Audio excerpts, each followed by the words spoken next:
Hi everybody, just a quick video here, and I'm not the first to put this out on YouTube because I remember watching someone going on about this particular subject matter quite some time ago. So what I want to do is just show you something here regarding Google Earth that's more than very strange. And to use it, I know it's cruddy, here's an old football, and if you can see, here's your inner tube portion marked right here. So what I'm going to do, I'm going to spin this 180. I'm going to mark the exact opposite side with an X, which thankfully we have the line on it, so that's just having a look here. There we go. I'm going to put an X on there for everybody to see, make that a bit bigger, and if I spin that 180, here we have the inner tube bits. I'll put an X on that as well. So cut a long story short, if you take this X right here and we go 180 like this, we come to the opposite X on the other side, and obviously once again 180, you're back to the X originally. So it sounds, you know, it is what it is. It's a three-dimensional representation of the globe. So 180, there's the X on the other side, 180 again, and we come back round. Now that's two turns that takes on there to do that.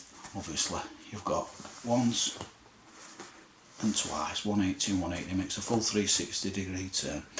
So like I said, I'm not the first to have done this and shown this, but I can't find a video. I've been looking for it. If I find it, I'll put it in the links below, but I'm going to show you now on Google Earth what actually happens. This is what happens in real life, and now we're going to find something very strange what happens when we try doing this exact same thing on Google Earth.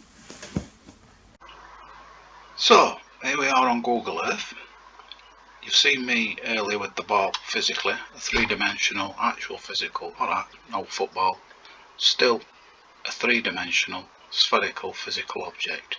So if Google Earth is supposed to be that, a representation of the so-called spherical three-dimensional Earth globe that NASA tells us we live on, how come when we spin it, watch this, I'm going 180, that's 1. I'm going 180 again, that should fetch us straight back round, and England should be back where it is in the middle, and it isn't.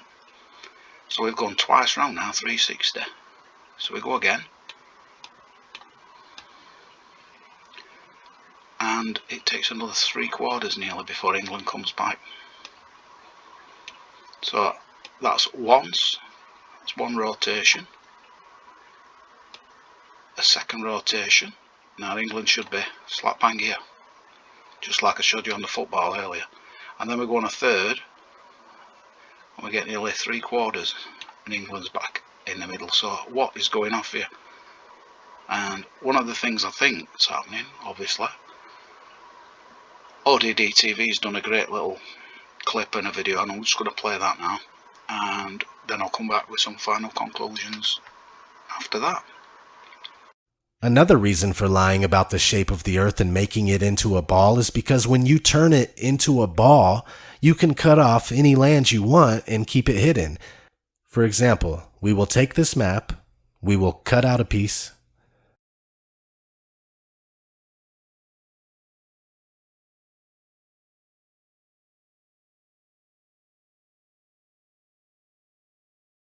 and we will take this flat piece and wrap it around a ball. Now this is where I tell you that this is all there is. You can only go to destinations that are on the globe because you now believe that's all there is. But we still have all the land that I cut off earlier. It's seriously that easy, and when you consider it, it really is a plausible reason to lie. So brilliant research there from ODD TV showing us how simply you can just take a flat map, get rid of bits you don't want, put it onto a three-dimensional software, make it out to be a globe, a sphere, and no one's no wiser. You've cut other land out, other things you don't want other people to see, and I think he's done a good job there showing, you know, how easy, if he can do that and show you what what kind of technology have they got to be messing about and making these things even better and obfuscating the truth? So who knows? Admiral Byrd said there were lands beyond the Antarctic. There's plenty of speculation out there that there might be lands beyond the dome. Who knows? We've no idea on that. But the point is, they've more or less said there's nowhere else to see. This is your globe, this is your parameters, and that's all we want you to believe. And yet, as I've quite clearly shown here, and as many others have with other things, it's a lie. It's a complete and utter lie. And I'd just like to thank the person that originally brought me to. I don't know who it is. If I find it on YouTube, I've tried and I've struggled. But thank you to the guy who originally put this up about this Google Earth and how it doesn't work how it should do. And if I find it, I'll put it in the links below. But I'd appreciate anybody's comments on this. Very strange. And I just wanted everybody who I know and who's subbed on here to know about it. So catch you all later.